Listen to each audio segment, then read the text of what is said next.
आज हो गया है 17 दिसंबर, दिन रविवार का। आइए फटाफट से नजर डालते हैं उत्तर प्रदेश की आज सुबह की सभी मुख्य समाचार, ताजा खबर टुडे ब्रेकिंग न्यूज पर। उससे पहले हमारी मेहनत के लिए वीडियो को एक लाइक जरूर कर दें। साथ ही आपसे विनती, खबरों को आखिर तक जरूर देख लें।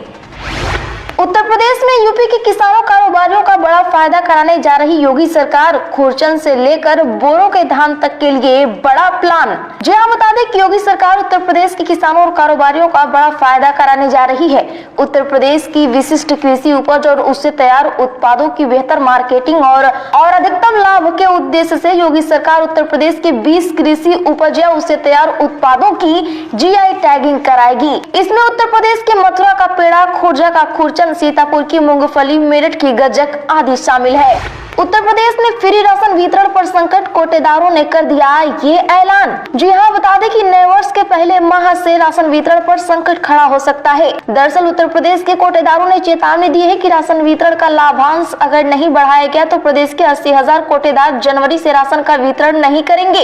इस मांग को लेकर प्रदेश के कोटेदारों के 3 बड़े संगठनों ने खाद्य आयुक्त को पत्र भी लिखा है। वहीं इसी क्रम में उत्तर प्रदेश सस्ता गल्ला विक्रेता परिषद के प्रदेश अध्यक्ष अशोक मल्होत्रा ने बताया कि प्रदेश के कोटेदारों को 90 रुपए प्रति क्विंटल का लाभ दिया जा रहा है, जबकि अन्य प्रदेशों में हरियाणा व गोवा में 200 रुपए प्रति क्विंटल, दिल्ली व केरल में भी 200 रुपए प्रति क्विंटल, महाराष्ट्र में 150 रुपए, राजस्थान में 125 रुपए प्रति कुल लाभांश दिया जाता है। वहीं गुजरात में कोटेदारों को 20,000 रुपए मानदेय मिलता है।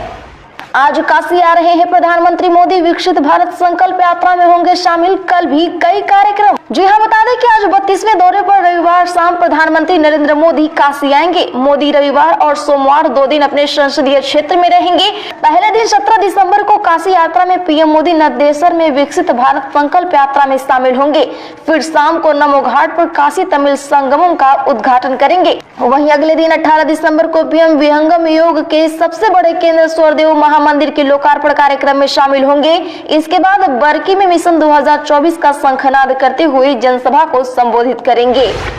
उत्तर प्रदेश के लखनऊ में जनवरी में 20 से लेकर 23 तक होटलों की नई बुकिंग पर रोक, जानिए वजह। जी हां, उत्तर प्रदेश के अयोध्या में श्री राम मंदिर की प्राण प्रतिष्ठा में आने वाले अधिसंख्य अतिथि लखनऊ में ठहरेंगे। ऐसे में यहां के होटलों में 20 जनवरी से लेकर 23 जनवरी तक किसी भी एडवांस बुकिंग पर रोक लगा दी गई है। अब इसको लेकर आज कलेक्ट्रेट सभागार में अपर मुख्य सचिव गृह संजय प्रसाद, प्रमुख सचिव पर्यटन मुकेश मेश्राम, स्पेशल DG प्रशांत कुमार की मौजूदगी में होटल एसोसिएशन के साथ बैठक हुई। इसमें निर्देश दिए गए। श्री कृष्ण जन्मभूमि संघर्ष न्यास के अध्यक्ष बोले, अदालत के बाहर समझौता करें, ईदगाह कमेटी देंगे 10 एकड़ जमीन व 1 करोड़। जी हां, तीर्थनगरी मथुरा के वृंदावन में श्री कृष्ण जन्मभूमि संघर्ष न्यास के अध्यक्ष और पक्षकार दिनेश शर्मा ने संतों के सानिध्य में एक बड़ा ऐलान किया। कहा कि यदि ईदगाह कमेटी न्यायालय के बाहर समझौता करना चाहती है तो उसे 10 एकड़ जमीन और 1 करोड़ रुपए देने को तैयार है। यह जमीन उन्हें मेवात में दी जाएगी। यह ऐलान उन्होंने रमण रेती मार्ग स्थित हनुमान टेकरी मंदिर में संत महंतों से मिलने के बाद किया। उन्होंने कहा कि मुस्लिम समाज कथित ईदगाह से दावा छोड़ें। मुस्लिम समाज भाईचारा निभाना चाहते हैं तो वो भी भाईचारे के नाते उनको 10 एकड़ जमीन और 1 करोड़ रुपया देने को तैयार है। उन्होंने कहा कि ब्रजभूमि में कोई भी नई मस्जिद नहीं बनने देंगे। उत्तर प्रदेश में रोडवेज की सभी तरह की एसी बसों का किराया घटा, साधारण बसों का किराया भी 7% होगा कम, जानिए नई दरें। जी हां, यूपी रोडवेज की एसी बसों का किराया बीते दिन कम कर दिया। टिकटों के दाम 10% कम किए गए हैं। अब साधारण बसों का किराया भी कम करने की तैयारी अफसर कर रहे हैं। ये 7% कम किया जाएगा। उम्मीद जताई जा रही है कि जनवरी से नई दरें लागू कर दी जाएंगी। बड़ी खबर, भारत में खप रहा खाड़ी देशों से तस्करी कर आने वाला सोना, सुरक्षा एजेंसियां हुई सक्रिय। जी हां, बता दें कि भारत नेपाल के बीच सीमा पर सामान्य आवागमन का फायदा उठाकर खाड़ी देशों से नेपाल पहुंच रहा तस्करी का सोना रुपहीडीहा बॉर्डर से भारतीय क्षेत्र में खपाया जा रहा है। सीमा पार करने से पहले नेपाली पुलिस 6 माह में 3 कुंतल सोना बरामद कर चुकी है। अब ऐसे में सोने की तस्करी को देखते हुए दोनों ओर की सुरक्षा एजेंसियां भी सक्रिय है। उनकी नजरों से बचने के लिए सोने को नेपाल में आभूषण का रूप देकर सीमा पार लाने की कोशिशें हो रही हैं। वहीं पड़ोसी देश नेपाल में बड़े पैमाने पर कतर, दुबई, ओमान, मलेशिया और सऊदी अरब समेत अन्य खाड़ी देशों से तस्करी कर सोना पहुंच रहा है। उत्तर प्रदेश में योगी सरकार का बड़ा ऐलान, अब अवैध निर्माण रोकने की नई तकनीक से होगी शुरुआत। यूपीएलसी ने शुरू कर दी तैयारियां। जी हां, बता दें कि उत्तर प्रदेश में अब अवैध निर्माण रोकने के लिए अब नए सिरे से शुरुआत की जाएगी। इसमें अवैध भूमि उपयोग रोकने के लिए अवैध land use dictation notification system का विकास किया जाएगा। वहीं अब यूपीएलसी ने ILDNS के विकास के लिए रिक्वेस्ट फॉर प्रपोजल माध्यम से सॉफ्टवेयर कंपनियों को आमंत्रित करते हुए आवेदन मांगा है। पंजाब में हुए बम्पर पैदावार ने उत्तर प्रदेश में गिराए नए आलू के दाम, 500 रुपए प्रति क्विंटल तक गिरा रेट। जी हां, बता दें कि प्रदेश में नया आलू किसानों के आंसू निकाल रहा है। हालत यह है कि आज नए आलू का भाव गिरकर 500 रुपए प्रति क्विंटल हो गया है। ऐसे में किसानों को जबरदस्त झटका लगा है। इसकी बड़ी वजह पंजाब में आलू की बम्पर पैदावार बताई जा रही है। राजस्थान सहित अन्य राज्यों में पंजाब के आलू ने कब्जा जमा लिया है। ऐसे में अब यहाँ के आलू के खरीदार नहीं मिल रहे हैं। बता दें तो प्रदेश में कानपुर, फर्रुखाबाद, कन्नौज, इटावा, औरैया, फिरोजाबाद, आगरा सहित करीब 12 जिले आलू बेल्ट के रूप में पहचाने जाते हैं। सीएम योगी आदित्यनाथ ने अधिकारियों के साथ की समीक्षा बैठक, बोले सर्द रातों में कोई भी खुले में ना सोए। जी हां, बता दें कि मुख्यमंत्री योगी आदित्यनाथ ने अधिकारियों को हिदायत दी है कि सर्द रातों में कोई भी खुले आसमान के तले न सोने पाए। जो भी सड़क किनारे खुले में सोता मिले उसे रैन बसेरों में लाया जाए। रैन बसेरों में ठहरने के बेहतरीन इंतजाम होने चाहिए। उन्होंने कहा कि मकर संक्रांति पर गोरखनाथ मंदिर में लगने वाले ऐतिहासिक खिचड़ी मेले में आने वाले श्रद्धालुओं को भी उनकी आवश्यकता के अनुसार रैन बसेरों में व्यवस्थित किया जाएगा। सभी रैन बसेरों में पर्याप्त संख्या में बिस्तर व कंबल का इंतजाम हो। साफ सफाई का भी पूरा ध्यान रखा जाए। उत्तर प्रदेश में 10 मेगा परियोजनाओं को जमीन पर उतारने की तैयारी, रोजगार का बड़ा अवसर। जी हां, बता दें कि उत्तर प्रदेश में ग्राउंड ब्रेकिंग सेरेमनी के जरिए 1 करोड़ 70 लाख रुपए के 10 मेगा परियोजनाओं को जमीन पर उतारने की तैयारी है। इनके जरिए हजारों लोगों को पश्चिमी यूपी से लेकर बुंदेलखंड तक रोजगार का रास्ता खुलेगा। योगी सरकार का सबसे ज्यादा फोकस इन बड़ी परियोजनाओं को तेजी से आगे बढ़ाने पर है। इनमें नोएडा में 4300 करोड़ के बड़े निवेश से हाइपर रिटेल मार्ट खुलने जा रहा है। इसके जरिए पर्यावरणीय NOC मिलने के बाद निर्माण भी शुरू हो गया है। औद्योगिक विकास विभाग के सूत्रों के मुताबिक इनमें ज्यादातर परियोजनाओं के लिए जमीन का इंतजाम हो गया है। इन राज्यों के छात्रों को मिलेगी सर्दियों की छुट्टियां, देखें लिस्ट। दोस्तों, आखिरकार सर्दी आ ही गई है और स्कूलों में छुट्टियों के मौसम ने भी दस्तक दे दी है। सर्दियां हर दिन बढ़ रही हैं। वहीं दूसरी ओर दिसंबर का महीना समाप्त होने के करीब है। ऐसे में भारत के कई राज्यों ने स्कूलों के लिए विंटर वेकेशन की तारीखों की घोषणा कर दी है। अगले कुछ दिनों में अन्य राज्य भी छात्रों के लिए विंटर वेकेशन की छुट्टियों का ऐलान कर सकते हैं। वहीं उत्तर प्रदेश की बात कर ले तो अभी तक विंटर वेकेशन को लेकर योगी आदित्यनाथ सरकार की ओर से कोई आधिकारिक घोषणा नहीं की गई है। उम्मीद है कि राज्य पिछले साल के शेड्यूल के अनुसार लगभग 31 दिसंबर से 14 जनवरी तक 15 दिनों की छुट्टियां छात्रों को दे सकता है। मानहानि केस में अमित शाह पर टिप्पणी मामले में राहुल गांधी तलब, 6 जनवरी को फिर सुनवाई। दरअसल बता दें कि 2018 में केंद्रीय मंत्री अमित शाह के खिलाफ आपत्तिजनक टिप्पणी करने के मामले में समन जारी होने के बाद भी शनिवार को कांग्रेस के पूर्व अध्यक्ष राहुल गांधी कोर्ट में हाजिर नहीं हुए। इस पर MP MLA कोर्ट में शनिवार को सुनवाई टाल दी गई। अब 6 जनवरी को कोर्ट दोबारा इस मामले पर सुनवाई करेगी। बता दें कि कोतवाली देहात थाना क्षेत्र के हनुमानगंज निवासी भाजपा नेता विजय मिश्र ने कांग्रेस सांसद राहुल गांधी के खिलाफ 4 अगस्त 2018 को मानहानि का मुकदमा दायर किया था। नजदीक आ रही है बिलेटेड ITR फाइल करने की डेडलाइन, देना पड़ेगा जुर्माना। वैसे तो वित्त वर्ष 2022-23 के लिए आयकर रिटर्न दाखिल करने की अंतिम तिथि 31 जुलाई 2023 थी, लेकिन इस डेडलाइन से चूक जाने वाले टैक्स पेयर्स के लिए अब भी मौका है। अब भी आप रिटर्न फाइल कर सकते हैं, लेकिन इसे बिलेटेड ITR कहा जाएगा। रिटर्न की यह डेडलाइन 31 दिसंबर 2023 तक है।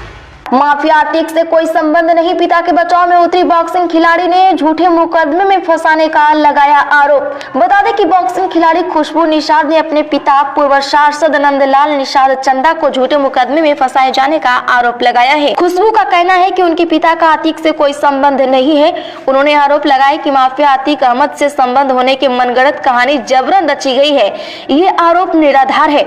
खुशबू निषाद ने कहा कि इस पूरे प्रकरण की जाँच हो तो सच्चाई सामने आ जाएगी। बीएचयू दीक्षांत समारोह में 28 मेधावियों को 32 पदक, भाद्रा प्रिया और सुश्री को मिला चांसलर मेडल। जी हां, बता दें कि बीएचयू के 103वें दीक्षांत समारोह में बीते दिन 28 मेधावियों में 32 पदक बांटे गए। इसमें 20 छात्राएं और 8 पदक छात्रों को दिया गया। इसके अलावा स्नातक, स्नातकोत्तर, शोध, एमफिल और डीलिट को मिलाकर कुल 14,680 विद्यार्थियों को उपाधियां भी दी गयी।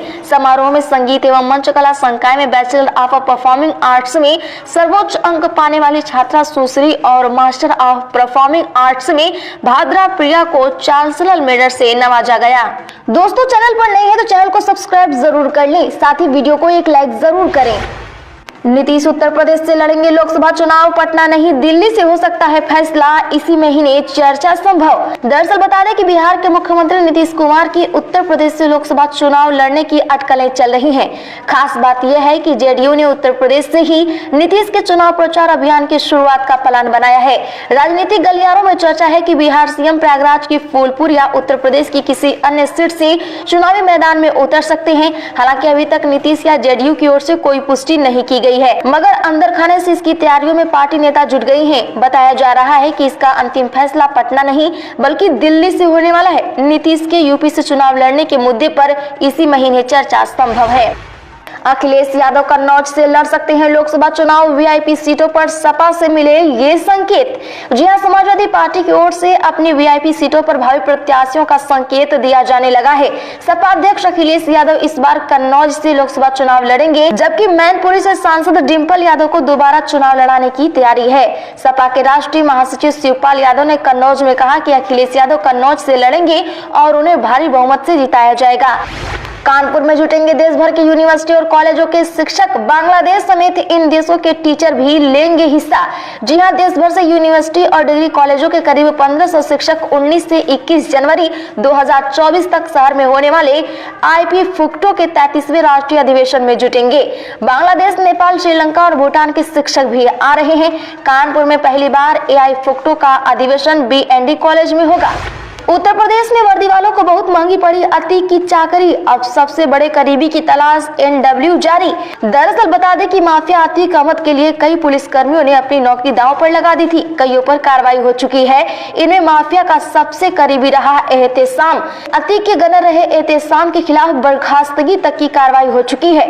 उमेश पाल कांड के बाद एक बार फिर से उसकी तलाश चल रही है। खुलदाबाद पुलिस ने उसके खिलाफ गैर जमानती वारंट भी जारी करा लिया है। वह अब पुलिस की मोस्ट वांटेड की सूची में शामिल हो चुका है। एलआईसी ने 5 लाख रुपए तक बढ़ाई ग्रेच्युइटी लिमिट, जानिए किसे मिलेगा फायदा, समझें। जी हां, बता दें कि भारतीय जीवन बीमा निगम ने यानी एलआईसी ने अपने लाखों एजेंटों को बड़ा तोहफा दिया है। बीमा कंपनी ने एजेंटों के लिए ग्रेच्युइटी सीमा 3 लाख रुपए से बढ़ाकर 5 लाख रुपए करने की अधिसूचना जारी कर दी है। यह वृद्धि भारतीय जीवन बीमा निगम विनियम 2017 में संशोधन करके प्रभाव में लाई गई है। एलआईसी ने शेयर बाजार को दी सूचना में कहा कि इन नियमों को भारतीय जीवन बीमा निगम संशोधन विनियम 2023 कहा जा सकता है। यह नियम 6 दिसंबर के आधिकारिक राजपत्र में उन्हें प्रकाशन की तारीख से लागू हुआ। बेटी पैदा होने पर शौहर ने सऊदी अरब से बीवी को दिया 3 तलाक, गर्भावस्था के दौरान काटा था हाथ। बता दें कि उत्तर प्रदेश के मेरठ में 3 तलाक का एक मामला सामने आया है। जी हां, लोहियानगर थाना क्षेत्र की रहने वाली विवाहिता आलिशा ने सऊदी अरब में नौकरी करने वाले अपने शौहर आदिल पर 3 तलाक देने का आरोप लगाया है। विवाहिता ने बताया कि बेटी पैदा होने पर शौहर ने 3 तलाक दिया है। वहीं पीड़िता ने शौहर के परिजनों पर भी आरोप लगाते हुए एसएसपी से शिकायत की है। पुलिस के मुताबिक महिला आलिशा ने बताया कि उसकी शादी वर्ष 2020 में श्याम नगर के रहने वाले आदिल के साथ हुई थी। उत्तर प्रदेश में 8 मरीजों के लिए गुड न्यूज, अब फ्री में मिलेगा 50,000 वाला ये इंजेक्शन। खासियत जानकर दिल हो जाएगा खुश। जी हां, बता दें कि उत्तर प्रदेश में चेन पेस्ट के 8 घंटे के अंदर शहर के सरकारी अस्पतालों में अगर मरीज पहुंच जाए तो उनकी जान बच जाएगी। दरअसल तमिलनाडु की तर्ज पर आईसीएमआर ने कार्डियक अरेस्ट में चल बसने वाले आंकड़ों को कम करने के लिए यह पहल की है। इसके तहत जिला मंडलीय और स्वास्थ्य केंद्रों पर थ्रोम्बोलिसिस के इंजेक्शन रखवाए गए हैं। डिप्टी सीएम का विपक्ष पर वार, बोले अखिलेश यादव रात में सपना देखे होंगे कि साइकिल जीत रही है। बता दें कि उप मुख्यमंत्री केशव प्रसाद मौर्य ने बीते दिन मेडिया स्थित मिनी स्टेडियम में पूर्व मेयर स्वर्गीय सरोज सिंह की स्मृति में विंध्य क्रिकेट एसोसिएशन द्वारा आयोजित चुनाव प्रीमियर लीग 2023 का शुभारंभ किया। वहीं इसी दौरान चुनाव के मीडिया में डिप्टी सीएम केशव प्रसाद मौर्य ने अखिलेश यादव पर जोरदार वार किया है। केशव मौर्य ने कहा कि अखिलेश यादव रात में सपना देखे होंगे कि साइकिल जीत रही है। सुबह बोल दिए होंगे कि इस बार 80 सीटों पर कमल खिलेगा, कांग्रेस मुक्त भारत हो गया, उत्तर प्रदेश में वैसे भी कोई पूछने वाला नहीं है। इसी के साथ उत्तर प्रदेश की आज की बड़ी खबरों में फिलहाल इतना ही। अपने जिले शहर गांव से जुड़ी खबरों को जानने के लिए चैनल को भी सब्सक्राइब करें और बगल में घंटी के निशान को जरूर दबा लें।